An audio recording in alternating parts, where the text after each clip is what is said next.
I would like to go ahead and finish reading the last, I don't know if it's the last chapter, of Dr. Jekyll and Mr. Hyde.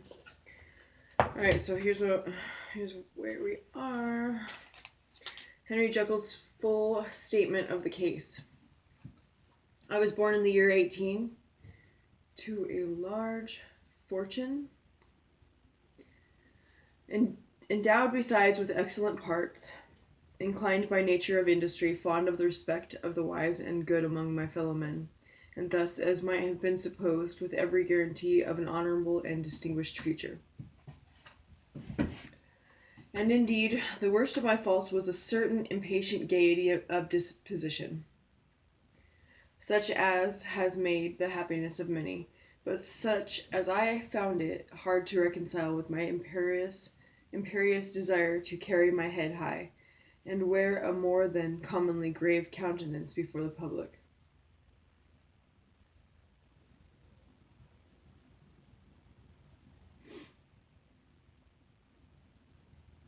Hence it came about that I concealed my pleasures, and that when I reached years of reflection and began to look around me, and take stock of my progress and position in the world, I stood already committed to a profound duplicity of life. Many a man would have even blazoned such irregularities as I was guilty of. But from the high views that I had set before me, I regarded and hid them with an almost morbid sense of shame.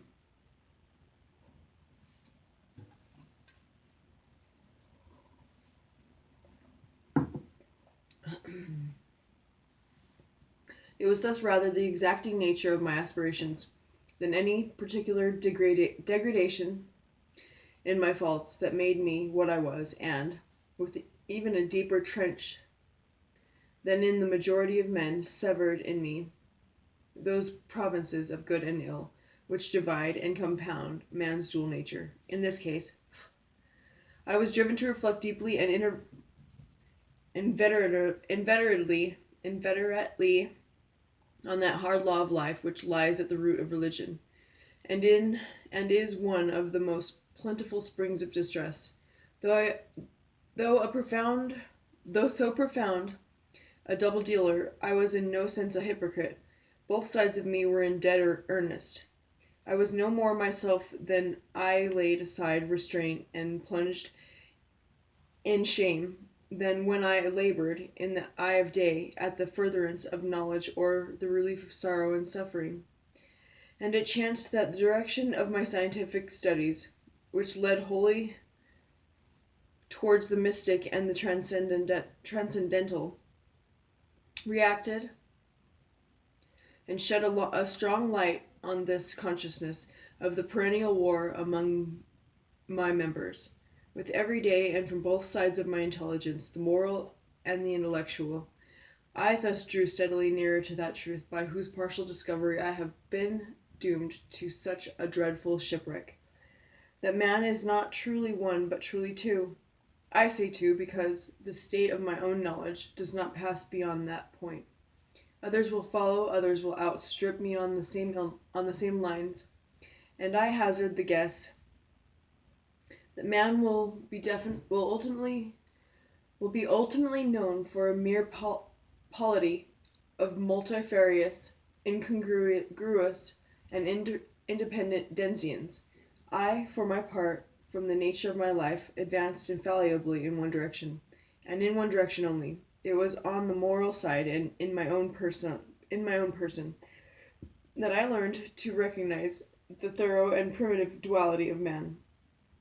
I saw that, of the two natures that contended in the field of my consciousness, even if I could rightly be said to be either, it was only because I was radically both, and from an early state, even before the course of my scientific discoveries had begun to suggest the most naked possibility of such a miracle, I had learned to dwell with pleasure, as a beloved daydream, on the thought of the separation of these elements.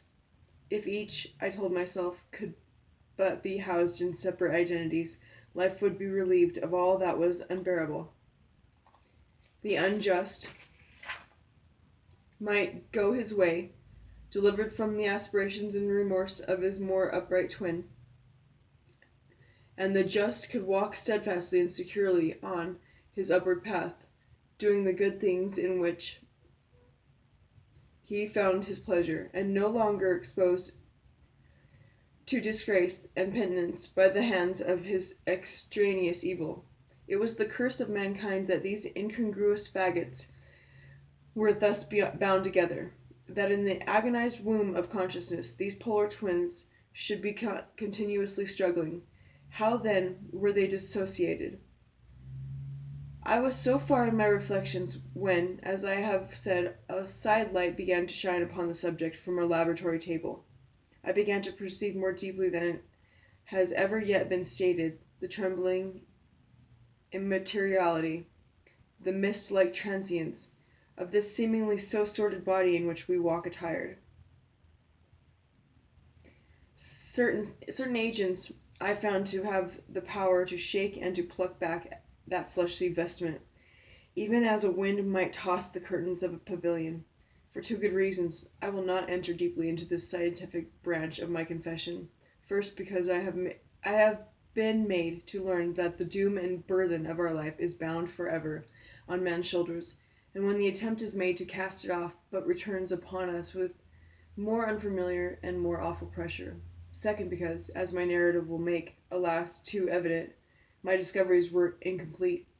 Enough, then, that I not only recognized my natural body from the mere aura and effulgence of certain of the powers that made up my spirit, but managed to compound a drug by which these powers should be dethroned from their supremacy, and a second form and countenance substituted, none the less natural to me because they were the expression and bore the stamp of lower elements in my soul.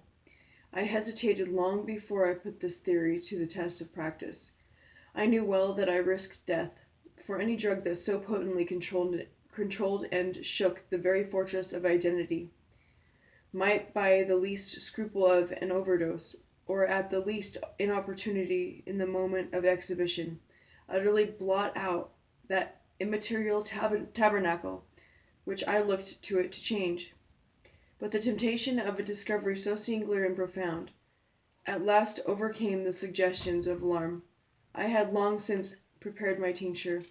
I purchased at once from